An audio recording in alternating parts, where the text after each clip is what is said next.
Bonjour à toutes et à tous, bienvenue pour ce live des As pour animateur sécu, dernier live de la saison. Live animé par Jean-Marc Galland et Mathias Spirglas. Salut Mathias. Salut Jean-Marc. Donc, vous pouvez nous suivre sur YouTube, peut-être en live, peut-être en replay. C'est comme vous voulez. Peut-être vous êtes dans la réunion Zoom. Si c'est le cas, n'hésitez pas à faire remonter vos questions, interventions dans le chat par écrit. On est ensemble pendant 1 heure. Vous connaissez la chanson. Même rubrique que d'habitude. L'actu du réseau des AS, l'actu de la Sécu. Quoi d'autre? Le chiffre du mois? Le retour d'expérience du mois. Et puis surtout, une quarantaine de minutes d'interview avec ce soir un thème qu'on avait envie de traiter depuis longtemps. On va parler de la pratique jeune avec deux invités qu'on vous présentera dans, allez, 8 minutes, 9 minutes. Mais avant ça, Mathias, on démarre avec l'actu du réseau des AS. Raconte peut-être un petit bilan chiffré du réseau en 2023. Eh oui, c'est l'occasion. On est en décembre 2023. Ça fait déjà maintenant 4 ans que le réseau des AS a été créé, puisqu'il a été créé en janvier 2019. Et aujourd'hui, on a 226 AS, c'est-à-dire 7 animateurs sécurité de plus qu'en novembre. Probablement que l'approche des fêtes crée des vocations. Et c'est maintenant 165 structures qui ont un ou plusieurs AS dans leur rang, qui sont réparties dans 15 ligues, excusez-moi, et 57 CDVL. C'est une bonne nouvelle, car ce sont pas loin de 16 300 licenciés qui bénéficient d'un AS, environ 2 tiers des licenciés dans les clubs. Je brûle de savoir comment on peut devenir AS, Mathias. Ouais. Eh ben, c'est très simple, c'est toujours très simple, pas besoin d'une AG, on peut le devenir quand on veut, on peut avoir autant d'AS qu'on veut dans une structure fédérale, que ce soit des clubs, des CDVL, des ligues, des commissions, des comités nationaux, parapente, delta et kite. Évidemment, le seul souci ou la pratique, c'est de s'inscrire sur l'intranet fédéral. Et dès que vous êtes inscrit, vous aurez accès à un nouvel en-tête dans votre intranet fédéral avec toutes les ressources du réseau des AS. Si vous savez trouver votre intranet fédéral. Super. Oui, d'ailleurs, c'est assez courant qu'il y ait plusieurs AS dans un club. Moi, je connais au moins trois clubs proches de chez moi avec 2 à 3 AS. Qu'est-ce qu'on fait de beau dans le réseau des AS, Mathias? Eh bien, on y discute de quelque chose d'un peu mystérieux, mais qui va être mis en place et qui a été annoncé lors du congrès FFL, il s'agit du SGS, Système de gestion de la sécurité, qui a pour objectif de placer la gestion des risques au cœur du fonctionnement fédéral. D'ailleurs, un groupe de travail a été formé parmi les AS. Il reste d'ailleurs ouvert à d'autres membres, d'autres AS qui voudraient y participer. Ouais, c'est un chantier qui a déjà été initié mi-2023, qui devrait se poursuivre début 2024 et on espère une mise en œuvre la plus rapide possible. On en vient à la rubrique du coin du matos sécu et aujourd'hui on va parler du SRS Glider Trimmer. De quoi s'agit-il? Alors, couramment appelé un glisseur, hein, donc c'est quelque chose qui coulisse, auquel on met un poids et qui permet de mesurer le calage, la longueur de ses suspentes et le calage de son aile et de corriger éventuellement le calage de son aile. Alors, il y a de plus en plus de fournisseurs qui proposent des... Alors, on peut se le fabriquer soi-même aussi, mais qui proposent des glisseurs pour des sommes autour de entre 100 et 150 euros. Donc, il y a XMag qui vient d'en sortir un, où on vous mettra le lien. Il y a aussi Parafly 24, donc XMag c'est les Anglais, Parafly 24 ils sont allemands plutôt. Une fois que vous avez ça, vous n'avez plus qu'à acheter un petit lasermètre pour mesurer les distances. Il faut du temps, il faut de l'espace aussi. Mais c'est assez intéressant à faire parce que ça permet finalement de mieux connaître son matos et de comprendre un certain nombre de choses pour ce qui est du calage. Génial. Eh ben, merci Jean-Marc. On va passer au chiffre du mois. Aujourd'hui c'est 18 et c'est un triste chiffre. Ouais, c'est un peu la tradition morbide de fin d'année. Donc 18 décès à la FFVL en 2023, 17 en parapente, 1 en Delta. C'est pas une bonne année, hein, vous le découvrez pas, mais oui, on vous confirme, hein, on avait 15 en 2022, de mémoire 13 en 2021, quelque chose comme ça. À noter, 3 décès qui sont produits à une dizaine de jours d'intervalle, les 3 derniers décès de l'année.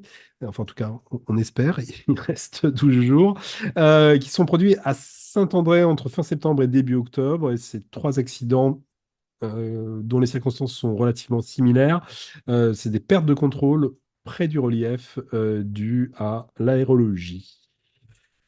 Voilà. On espère qu'on va faire beaucoup mieux que ça dans les années qui viennent. Mathias, on en vient à ta revue du web. Qu'est-ce que tu as trouvé en termes de sécu à grignoter? Ah bah, la première ressource, c'est une ressource qu'on doit à des alpinistes. Dans une interview de 4 alpinistes himalayens, Lise Billon, Jean-Michel Asselin, Benjamin Védrine et Clovis Paulin, tout cela dans alpinemag.fr. Et donc, l'idée, c'est que ce soit pour maintenir la cohésion de la cordée, pour se mettre en cohérence avec son état mental ou physique, ou parce que le sommet n'est pas toujours nécessaire pour atteindre ses objectifs, eh ben, le renoncement est toujours une option pour ces 4 alpinistes. Et donc, c'est un article qui s'intitule L'art de faire demi-tour. Voilà, tout un programme, mais super intéressant aussi pour notre activité de vol libre. Ouais, on remercie au passage Manu Bonte qui nous a signalé cette ressource. Manu, ex-invité du live. Deuxième ressource, titre très mystérieux, podcast extraterrien avec Laurie Genovese. Raconte. Alors, il s'agit d'un podcast qui parle de sport outdoors en général et qui interviewe longuement, puisque ça dure un peu plus d'1 heure, Laurie Genovese, notre championne du monde de parapente. On y apprend plein de choses ce que je n'ai pas précisé, que l'interview, le podcast est réalisé en vol avec Laurie en biplace. Et donc, on apprend plein de choses sur le parapente, sur Laurie Genovese évidemment, sur la prise de risque et l'engagement en parapente. On notera donc la différence aussi, notamment entre les sports dangereux et les sports à risque et l'ambiguïté qui peut résulter de cette distinction.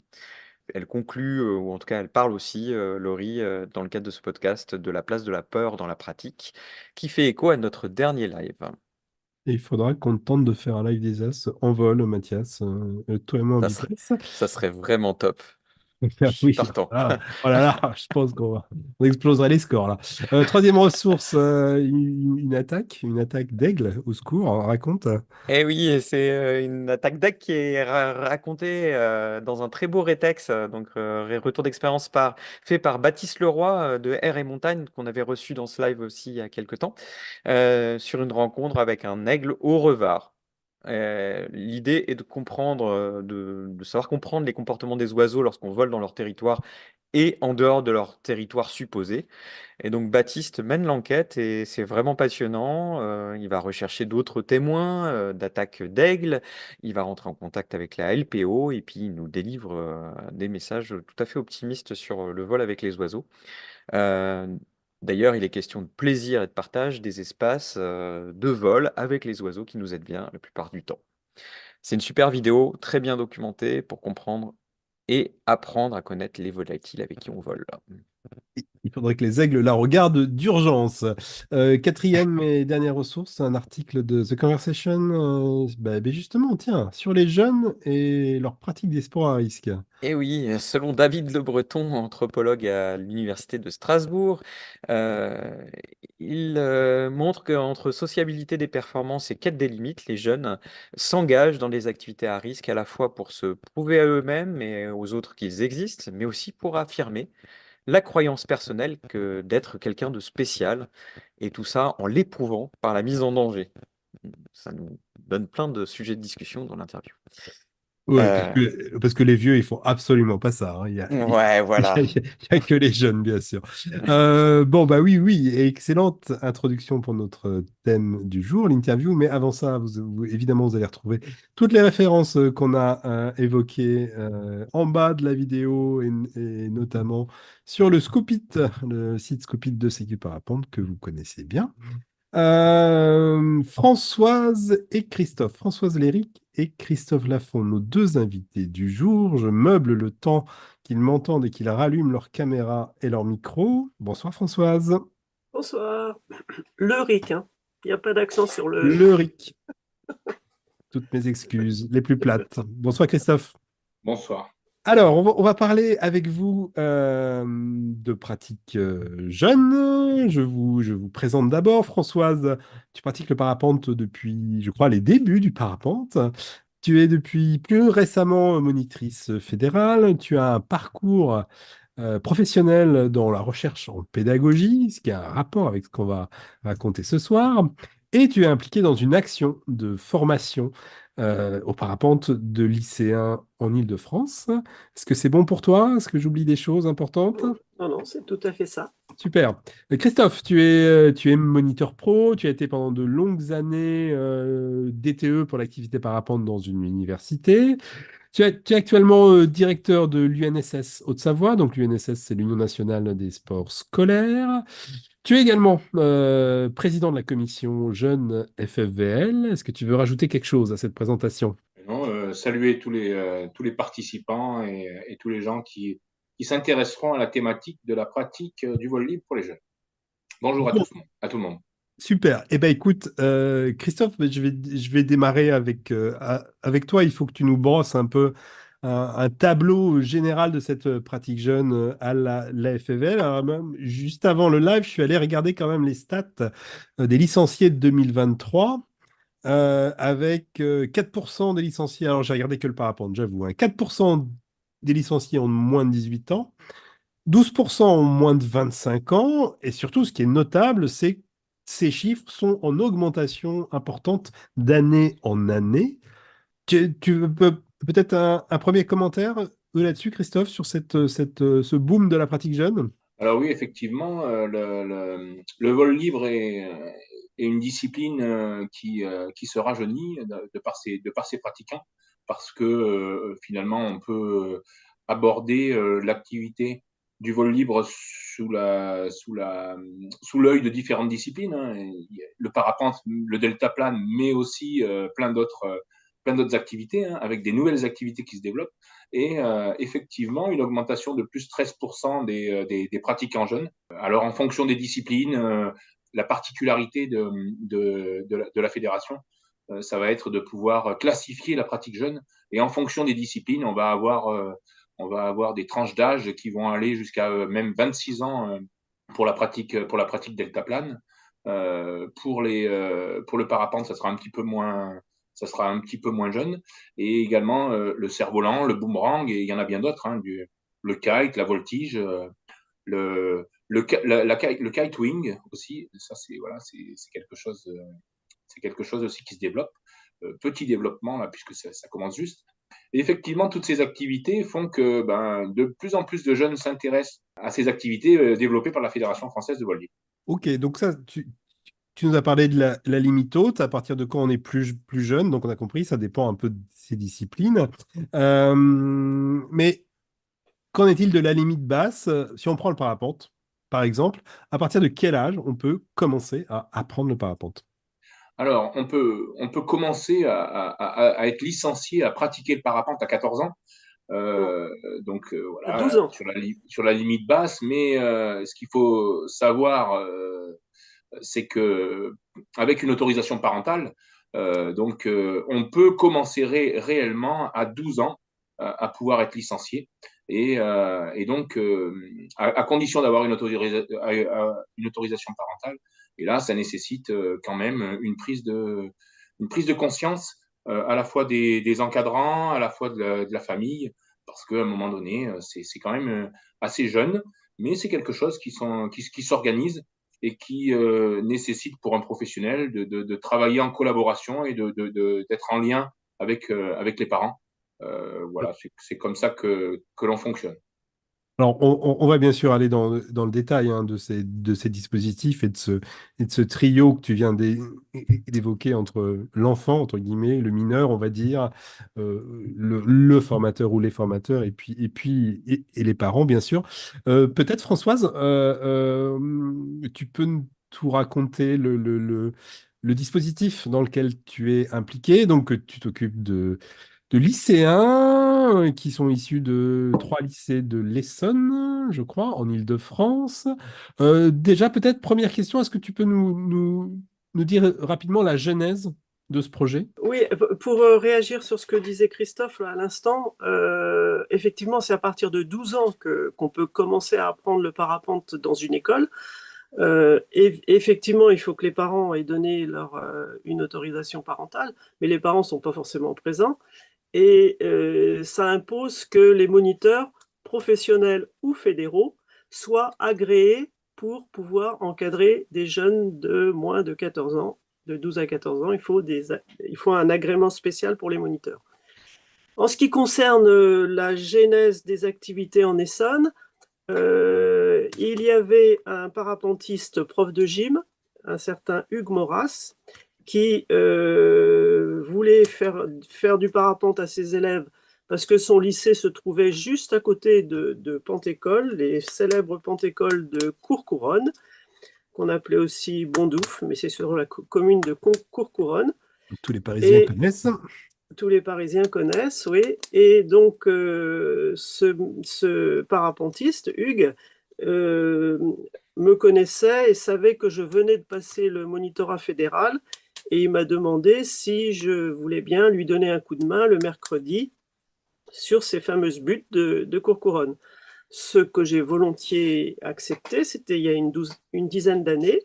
On a commencé avec 3 voiles un peu pourries, 2 élèves, 3 élèves de seconde. Et puis petit à petit, l'activité a été connue. Un autre prof de gym du lycée de Corbeil, également parapentiste, a voulu lancer l'activité aussi dans son lycée.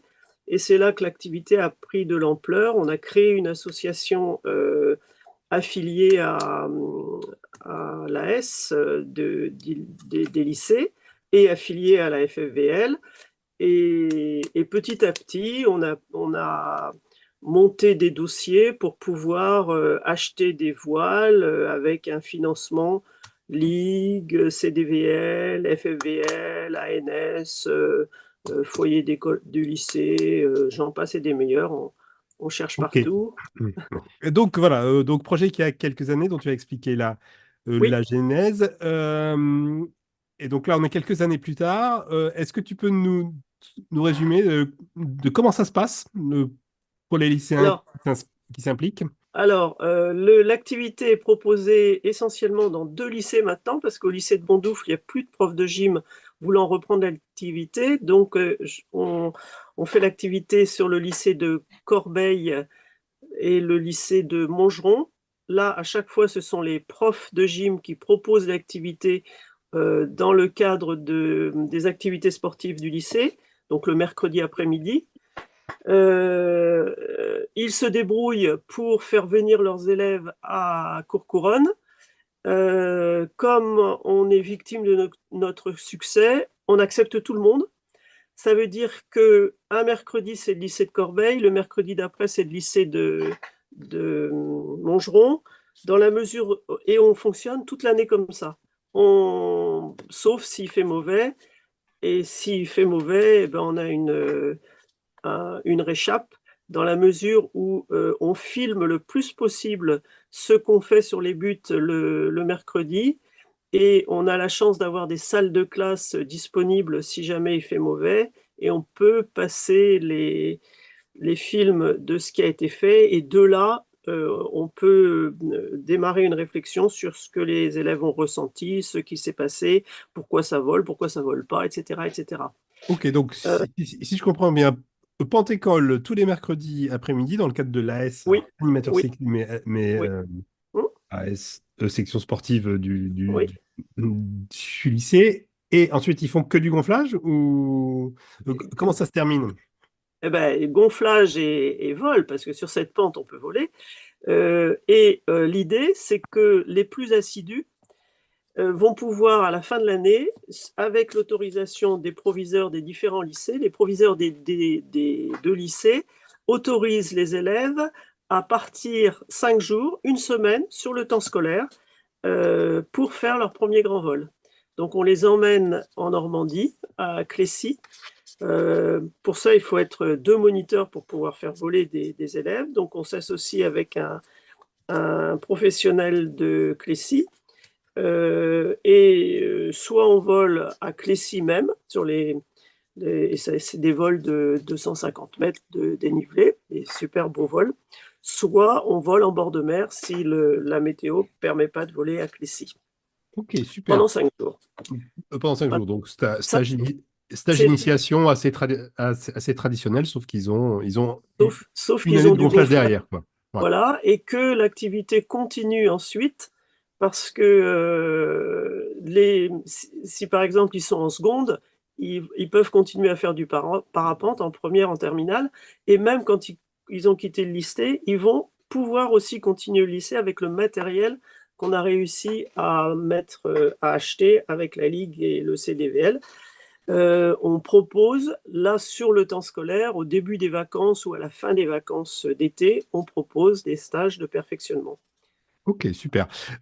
Christophe, sur sur ce type de ce dispositif, peut-être toi qui as une vision un peu plus globale à l'échelle du territoire, est-ce que c'est fréquent? Ouais,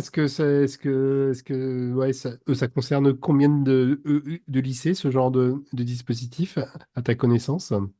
Alors, effectivement, il y a pas mal de lycées. Je ne pourrais pas vous donner le chiffre exact là, du nombre de lycées concernés et des universités, hein, parce qu'on parle bien des lycées et des universités dans cette pratique-là, sur le même type d'organisation. Euh, par exemple, sur un championnat de France, sur un championnat de France jeune UNSS, on va réunir une cinquantaine de participants. Tous ne participent pas, tous ne sont pas réunis, mais on va avoir une cinquantaine de participants, sachant que l'inscription se fait par rapport à la dynamique que l'on peut rencontrer dans chaque établissement. Alors effectivement, c'est quelque chose qui est pour la plupart en lien avec des écoles professionnelles, puisque effectivement, il faut être deux pour encadrer le parapente, deux moniteurs diplômés, euh, donc souvent rattachés à une école professionnelle. C'est la même chose pour la partie universitaire, qui permet, après avoir travaillé et fait découvrir le parapente à des lycéens, de pouvoir, dans certaines universités, il y en a très peu, hein, 4 à 5 en France, dans certaines universités, de pouvoir poursuivre, voire même de débuter l'activité, hein, parce que la plupart des étudiants débutent l'activité dès lors qu'ils rentrent à l'université. Voilà. Moi, j'ai connaissance de 15 associations éducation nationale, enfin de conventions éducation nationale FFVL au niveau des lycées. Bon, je ne connais pas ce qui se passe au niveau de la fac, si ce n'est que je connaissais les gens de Clermont-Ferrand, mais je crois que ça ne marche plus depuis peu. Et je connais toujours ceux de Caen, le SUAPS de Caen, à qui, au début, d'ailleurs, on empruntait les voiles pour pouvoir faire notre stage à Clécy au mois de mai ou du mois de juin. Ok, donc merci. Comme ça, à vous deux, on a un ordre de ce grandeur Voilà. à peu près à la louche Oui, de on a combien participé. d'établissements? Voilà. Cette année, on a participé pour la première fois, au bout de 10 ans, on a participé au championnat de France UNSS qui avait lieu à Orsières. Effectivement, il y avait une soixantaine de jeunes de 8 structures différentes. Alors, il y a le championnat de France UNSS, donc ça, si mes souvenirs sont bons, c'est pour les moins de 20 ans, je parle sous votre contrôle. Et puis, il y a d'autres rassemblements qui rassemblent des jeunes. Est-ce que le démentiel, quelqu'un veut en Oui, parler? alors, François, euh, l- bon, il y a le championnat de France UNSS, mais il y a d'autres championnats de France. Il y a le championnat de France des jeunes, là pour le coup, et là, ça n'a rien à voir avec les structures de lycée. Et puis, il y a des rassemblements. Alors là, pas de compétition, hein. Le rassemblement démentiel qui a lieu tous les ans à la fin de l'année scolaire, au moment d'ailleurs où il y a les résultats du bac. Donc ça, les jeunes peuvent plus ou moins bien y aller en fonction des résultats qu'ils ont eus au bac. Je sais que les Parisiens, jusqu'à l'année dernière, pour nous, c'était un des stages de perfectionnement, enfin, une façon de se perfectionner que d'aller à Démentiel. Et je sais qu'il existe le même genre de stage dans les Pyrénées, à Font-Romeu. ok. Il y a aussi un stage jeune à Font-Romeu. Lui, il a lieu au mois d'août.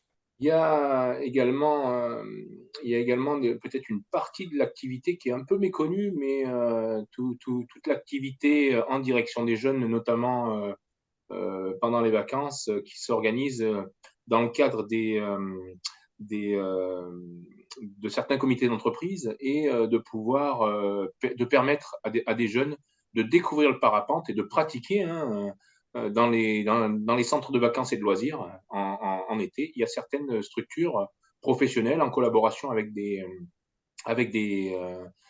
comités d'entreprise qui permettent de proposer ça. Moi, c'est d'ailleurs la manière dont je suis arrivé sur le parapente en tant que professionnel, ou voilà, en Corse, sur la découverte de l'activité parapente auprès des jeunes. Et là, on est sur une tranche d'âge 14-18 ans. Voilà.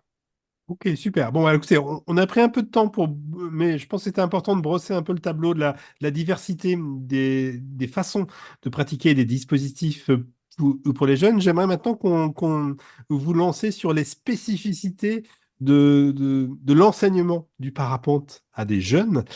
Qu'est-ce que ça a de particulier? Qu'est-ce que ça a de différent d'enseigner le parapente à des jeunes, on va dire, voilà, prenons des lycéens, par rapport à des adultes? Qui veut commencer à rebondir là-dessus? Christophe. Je veux bien réagir dans la mesure où je pratique avec les deux publics, le mercredi donc avec les lycéens et puis le week-end pendant les vacances j'encadre aussi des stages initiation ou petits perf avec des adultes. Ce qui est sûr, c'est que les lycéens ont une motricité et une gestuelle pas du tout inhibée, comme peut l'être celle des adultes, et aussi enfin, j'ai l'impression qu'on on est invincible quand on est jeune. On se lance dans cette activité parce que bah, c'est fun, c'est proposé au lycée, puis quand même, s'envoyer en l'air, c'est quelque chose, mais à aucun moment, le gamin pense qu'il peut se faire mal ou se mettre en danger. Donc je pense qu'il y a un, un facteur là normal hein, chez des ados qui fait que ça part très très vite. Et nous, ben, on est là aussi pour expliquer qu'on pratique une activité à risque et que ben, on ne fait pas ça n'importe comment, n'importe où. Mais le démarrage avec des lycéens, euh, sur les pentes de Courcouronne, par exemple, dès la première séance, quand le temps est favorable, on arrive à faire voler tout le monde. Avec des adultes, c'est à peine imaginable. Ok, donc une facilité technique, mais Oui. Et physique. en revanche, peut-être une plus grande difficulté pour certains d'entre eux d'appréhender les risques dus à voilà, leur Oui, âge, c'est ça. la question de la maturité. Christophe, là-dessus, tu as envie de compléter? De Oui, rebondir. si je devais compléter, je parlerais de la maturité mentale et la nécessité de prendre en compte cet aspect-là.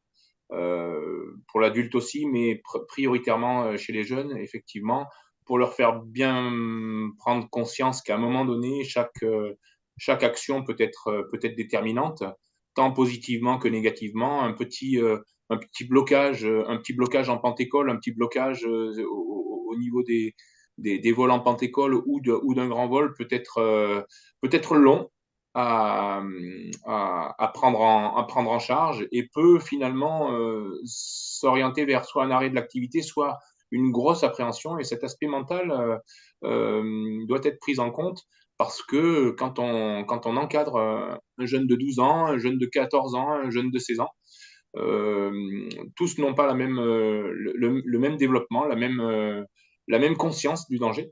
Faire moi, mon discours insiste beaucoup sur le fait qu'on est fragile près du sol. Vous l'avez dit dans vos introductions, dans l'introduction au niveau des accidents. On est fragile près du sol. Et quel que soit son âge, mais effectivement, ça doit nécessiter d'être vraiment démonstratif et d'être vraiment appliqué proche du sol.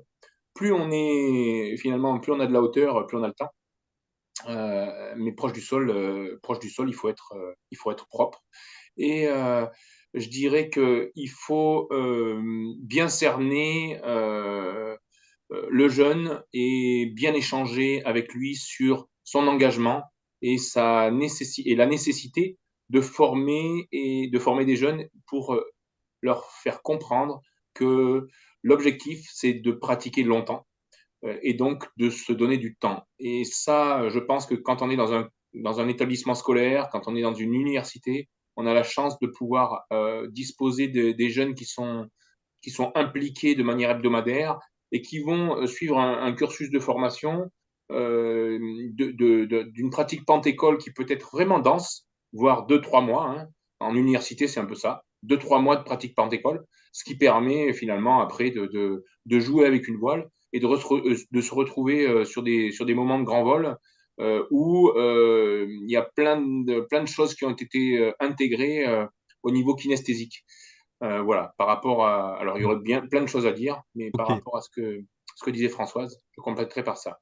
Super, sur ce facteur temps, et voilà, on le sait bien, c'est une activité, spécialement les activités volantes, qui nécessitent un engagement continu, c'est une progression lente. Est-ce que c'est pas un des obstacles pour les jeunes? Parce que c'est pas forcément à cet âge qu'on a le plus de temps à consacrer à ce type d'activité. Euh, Ben, oui, mais que ce soit avec les lycéens ou que ce soit avec mes petits-enfants, moi je suis épatée par leur plaisir, le plaisir qu'ils prennent à faire de la pente-école. Et à la limite, on leur proposerait pas de grand vol ensuite, ils seraient pas frustrés. Et ils sont déjà tellement contents de jouer avec une voile sur la pente que, ou même sur du plat, hein, faire du slalom, jouer avec les copains, essayer de faire tomber la voile du copain. Ils le font avec énormément de plaisir et moi je suis étonné là avec le temps pourri qu'on a j'apprends là ce soir que mercredi il y en a 11 qui sont dans les starting blocks pour venir faire du parapente.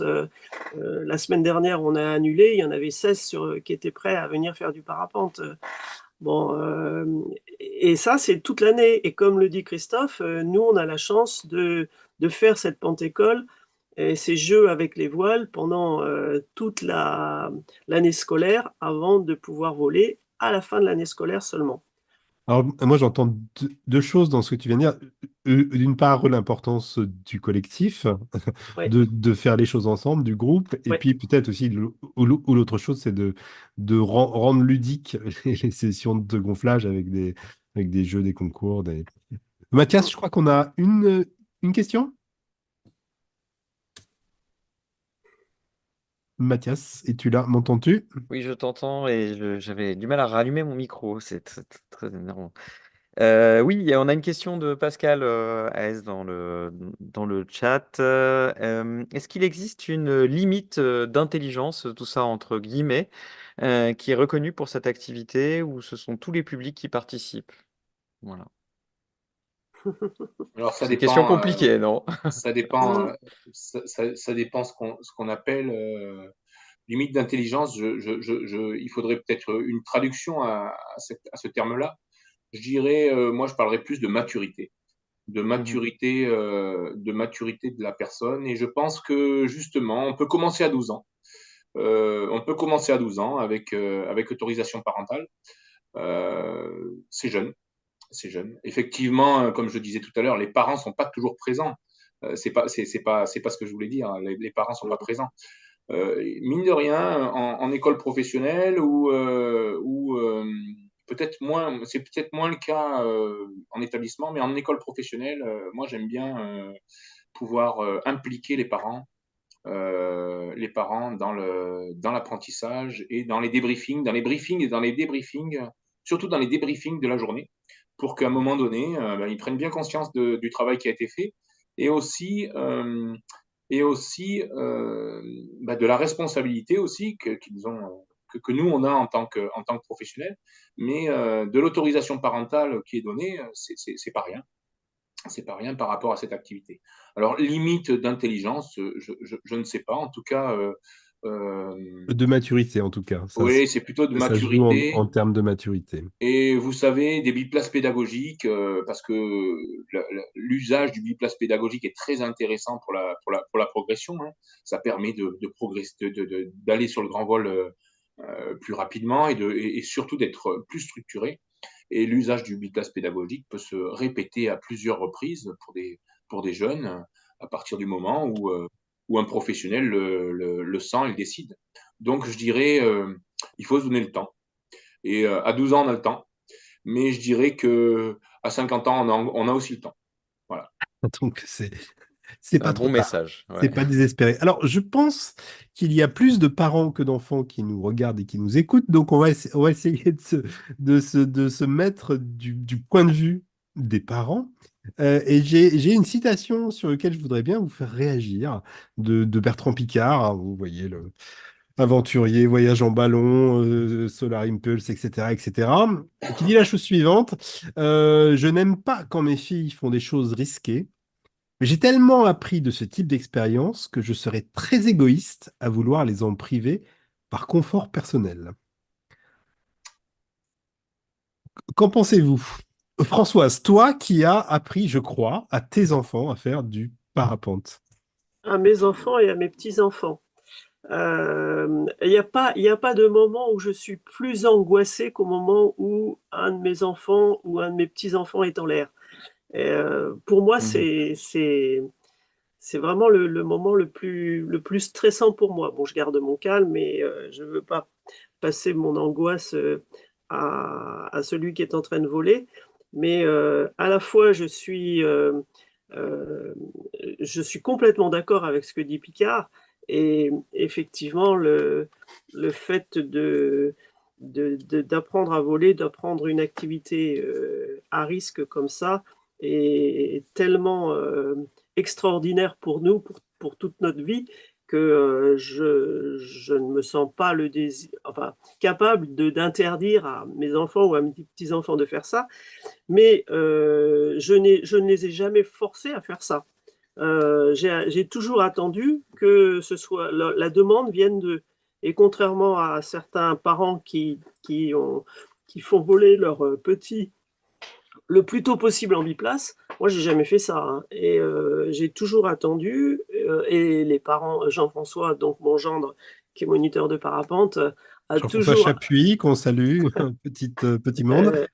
euh, a attendu que ses enfants lui réclament de faire du biplace pour leur faire du biplace. Et pour l'aîné de mes petits-enfants, qui a maintenant 18 ans, son premier biplace n'est arrivé que vers 4 ans. Le deuxième, quand il voyait son grand frère voler en biplace avec son papa, du coup, il avait envie d'en faire et il a commencé un petit peu plus tôt. Et ceci dit, quand il s'est retrouvé sur l'aire de décollage avec son papa, et puis il y avait son grand frère qui était un petit peu plus loin, son grand frère qui avait 2 ans de plus que lui, tout d'un coup, il a dit, mais je voudrais voler aussi avec mon frère. Et du coup, Jean-François a emmené les deux à la fois. Donc, Ok, triplace, bon. ouais, triplace, ouais. Bon, c'est pas très Pas de officiel, commentaires. Oui, non, non, il n'y a personne qui mais nous écoute, bon, donc tout va bien. non, non, non, mais tout va bien. Je Christophe, suis tout à fait d'accord avec Picard, et je préciserai que dans mon activité professionnelle, dans la formation des instituts, j'ai travaillé justement sur les activités à risque, et je me posais la question, et j'ai fait un travail dont le sujet était: en quoi des activités à risque peuvent-elles aider les enfants à devenir plus intelligents?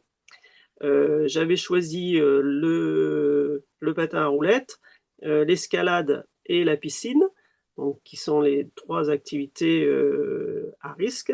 Et j'ai essayé de faire la corrélation entre les progrès dans ces activités et les progrès en mathématiques ou en façon de raconter des histoires. Il y avait une corrélation, mais mes échantillons étaient trop petits pour que je puisse en tirer des conclusions, mais enfin, ça allait dans ce sens-là. Ok, à creuser. Christophe, là-dessus, sur les vertus éducatives de pratiquer des sports, entre guillemets, à risque, et en particulier de nos activités volantes, tu voudrais rebondir? Oui, ben après, alors c'est une activité en environnement spécifique par rapport à la spécificité, à la dangerosité de certaines, des différents domaines à intégrer. Moi, j'aime bien pratiquer avec mes enfants. Je suis un ancien sportif de haut niveau en cyclisme. Je voulais tout sauf que mes enfants pratiquent du vélo. Et pourtant, ma toute dernière, ma petite, a voulu pratiquer le vélo et donc bah, elle a pratiqué le vélo. C'est une activité qui est difficile, mais qui apporte beaucoup de valeur et et beaucoup de choses intéressantes à développer. Rien à voir avec le parapente, mais effectivement, sur les activités en environnement spécifique, je pratique aussi avec mes enfants. Et c'est quelque chose qui finalement permet à un jeune de développer l'aspect réflexion et l'aspect prise de décision. Je ne parlerai pas d'intelligence parce que l'intelligence, c'est pareil, il faut le définir. Je ne suis pas sûr qu'un parapentiste ou un sportif soit plus intelligent qu'un musicien ou autre. Mais je parlerai de valeurs transmises par une activité, surtout par rapport à la prise de décision. Moi, j'ai pu le constater en enseignant le ski hors piste auprès de jeunes étudiants, 18-30 ans, qui a permis à un moment donné de structurer une pratique. Donc la pratique sportive de certaines activités en environnement spécifique est pour moi très importante par rapport à la prise de décision, à la réflexion sur l'environnement, sur la météorologie, sur tout ce qu'il faut imaginer et structurer et organiser pour la pratique en sécurité. Et tout ça, ça a des transferts dans la vie quotidienne, dans la vie quotidienne et dans la vie de chacun. Donc, je pense que c'est très structurant chez les jeunes pour, euh, pour l'avenir et pour leur vie d'adulte. Donc, activité à haute valeur éducative pour la prise de décision notamment, mais pas que, et peut-être aussi, mais je parle sous votre contrôle, simplement la connaissance de soi-même, la gestion des émotions, qu'elles soient positives ou négatives. Est-ce que ça fait partie des choses que vous travaillez avec vos jeunes respectifs? Bien, oui, Euh, effectivement, la gestion des émotions est très importante parce que le renoncement doit être vraiment abordé dès le départ. Le renoncement par rapport à la prise de décision pour un décollage. Je dirais un renoncement par rapport aux conditions météorologiques, mais surtout par rapport à l'état psychologique, à l'état de forme physique du pratiquant et aussi euh, au regard de l'aspect émotionnel. Ouais. Donc, effectivement, ça, c'est prioritaire et principal dans notre activité. Françoise, là-dessus, sur ces aspects connaissance de soi et gestion de ses émotions de l'activité pour les jeunes? oui, oui, ça c'est quasi une lapalissade, quoi. Ça fait progresser. C'est forcément les enfants les jeunes avec lesquels je me retrouve ou mes petits-enfants sont prennent conscience sont obligés de prendre conscience de ce qu'ils sont en train de faire, de ce qu'ils vont faire, de ce qu'ils ne peuvent pas faire, et ça va impacter forcément leur façon d'être dans plein d'autres activités. Ça, c'est sûr. Ok, bah écoutez, grand merci à tous les deux. Le temps file super vite. Je vois qu'on a encore deux questions qu'on va pas avoir le temps de poser là, mais on vous les posera en off par mail et vous pourrez éventuellement répondre si vous le souhaitez. Est-ce que vous avez envie de rajouter quelque chose, Françoise, Christophe, avant qu'on se sépare? Non, non, mais c'était un grand plaisir que de pouvoir parler de ces expériences avec les lycéens ou avec mes petits-enfants. Je crois que il y a une question qui est passée entre-temps là sur l'autonomie. Et je crois que ce travail, dès le départ, sur les Pentécoles, on travaille cette histoire d'autonomie, et c'est tellement important pour la confiance en soi dans tout ce qu'on est ensuite, que pour moi, c'est le principal, quoi. Christophe, le mot de la fin là-dessus? Mais écoutez, oui, alors donc, on a parlé de la pratique jeune, hein, principalement, c'était un petit peu la thématique sur le parapente, sur le deltaplane, sur les activités, ces activités-là, mais je dirais comme des jeunes vont forcément se connecter et être intéressés par cette ce petit live des As, dire que on peut pratiquer l'activité vol libre au travers du cerf-volant, au travers du boomerang, au travers du speed riding, la voltige. Et toutes ces activités-là, finalement, font une particularité, des spécificités qui sont propres à chaque discipline, mais qui vont à un moment donné se converger et permettre de structurer un jeune au travers de la maîtrise et de la connaissance de son environnement, parce que c'est vraiment finalement pratiquer dans un environnement et comprendre cet environnement et savoir renoncer qui va être sécuritaire par rapport à la pratique de tout le monde, mais surtout à la pratique d'un jeune, parce qu'on parlait d'engagement au début, et c'est vrai que faire en sorte de faire comprendre à des jeunes qu'on a le temps et que finalement apprendre une activité en étant encadré, c'est mieux que de pouvoir visionner des tutos sur YouTube. Mhm. Moi, ça me paraît quelque chose un message à transmettre au public les plus jeunes pour pouvoir finalement faire en sorte qu'ils soient des pratiquants âgés dans quelques années. Merci beaucoup, message Merci bien, beaucoup. Ouais. bien transmis, message important. Merci Françoise d'avoir été avec nous. Merci Christophe. Merci à vous. On passe On passe à l'animateur euh, sécurité du mois. On a le plaisir d'avoir avec nous aujourd'hui Paolo De Nicola du club de Delta du Bar-sur-Loup. Salut Bonjour. Paolo. Le jeu est de te soumettre à un flot de questions standards, toujours les mêmes, mais qu'on a un petit peu adapté aujourd'hui. ouais, Christophe et Françoise, vous pouvez rester avec nous, mais vous n'êtes pas obligés. Vous pouvez désactiver aussi votre micro et caméra sans souci. Première question, Paolo, où est ton club? Alors, le Delta Club du Bar-sur-Loup est à Bar-sur-Loup, dans les Alpes-Maritimes, pas loin de Gourdon. Et donc, c'est un club-école. C'est aussi une école associative avec 4 moniteurs fédéraux. Hum, Donc, on com- pratique à Bar-sur-Loup sur le site de Kennedy, qui est pas loin de Gourdon, avec des tremplins. Il y a aussi un déco parapente qui a été créé pour l'IndyCar à Kennedy. Donc, et on a aussi un Pentecol où faire école pas loin de Varsovie.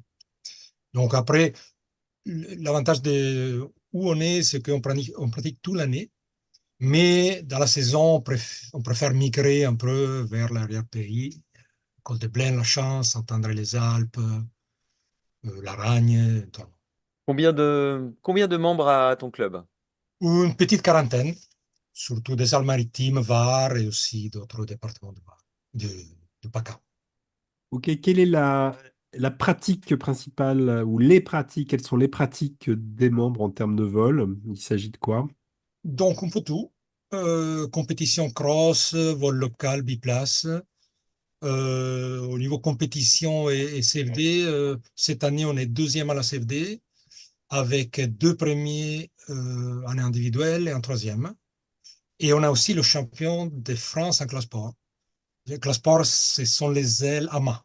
Donc, ce n'est pas les SAMA qui sont vraiment les GAN, mais c'est une classe intermédiaire, on va dire. Et toi, tu voles depuis quand et avec quelle aile? Donc, moi, j'ai commencé en 85 en Italie, à Castelluccio di Norcia, qui est la programme de Pentecôle du monde. Et je suis en France depuis 97. Et comme elle, j'ai des ailes Icaro, des ailes italiennes. J'ai tous les niveaux, du GAN à l'aile simple. Et surtout cette année, j'ai voulu beaucoup voler avec une aile intermédiaire, s'appelle Alto. Et en fait, j'ai voulu un peu arrêter la course aux armements parce que, en fait, c'est pas, je me suis rendu compte que c'est pas toujours justifié. Et ça, je parle aussi en tant que AS et je m'éclate avec. Un truc que tu adores en delta dans ta pratique? Euh, alors, ce que j'adore, ça n'arrive pas toujours, c'est décoller avec le premier thermique de la journée et faire le final glide au coucher du soleil. Ça m'est pas arrivé souvent, mais je l'oublie pas.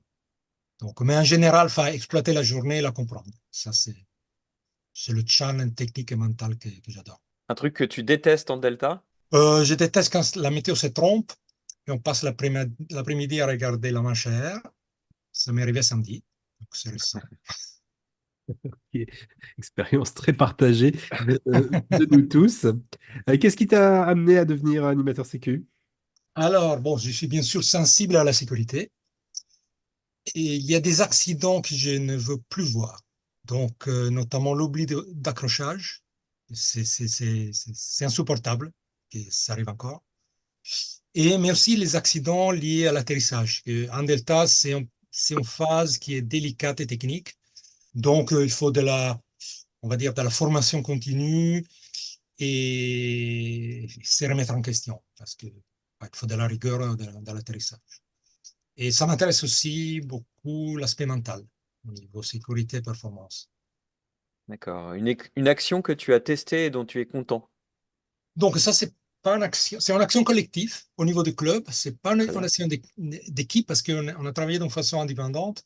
On était quatre à travailler sur des systèmes anti-oubli d'accrochage. Donc différents, mécaniques, visuels, électroniques, mais on a travaillé de façon indépendante et il y a un bon taux d'adoption, donc on est plutôt content. Et aussi au niveau des cols, les ailes des Pentecol et des grands vols sont équipées de un de ces systèmes, de façon à habituer les élèves à avoir des couches de fromage en plus pour éviter cet oubli. Est-ce que tu rencontres des difficultés dans ton rôle d'animateur sécu? C'est, on va dire, la résistance au changement. Ça arrive. Un Ouais. projet d'action qui te tient à cœur.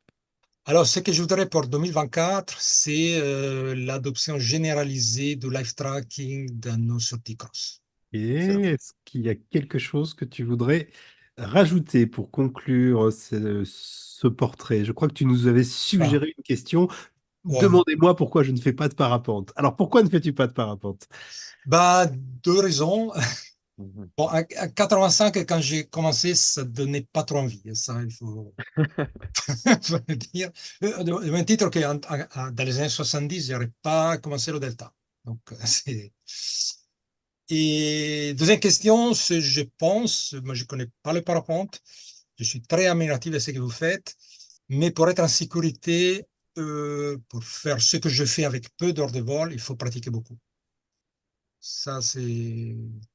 Moi, je pourrais faire mon vol des reprises en Saint-André en plein été. Je ne pense pas qu'en parapente, on puisse le faire. Voilà, après, pareil, je ne fais pas de parapente.